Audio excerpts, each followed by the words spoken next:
This video describes the transplantation of a new meniscus. As you will recall, a meniscus is the structure that is a shock absorber between the two pieces of bone. There is a medial and a lateral meniscus, and they are C-shaped structures that act as shock absorbers. When you lose a significant amount of your meniscus, you lose that shock absorption capacity, which can lead to increased stress on the joint and result in arthritis. This shows a meniscus that is being transplanted into the joint. A meniscus is obtained from a cadaver of the same size knee. It can then be transplanted into the joint to replace the torn meniscus. Once it is placed in the knee, we suture it back together just like a large torn meniscus. In this situation, it requires numerous sutures throughout the knee.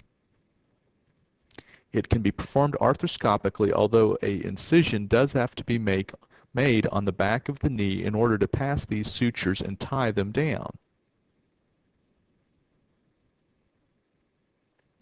Now we have to allow for this meniscus to heal and incorporate, which takes about 10 weeks.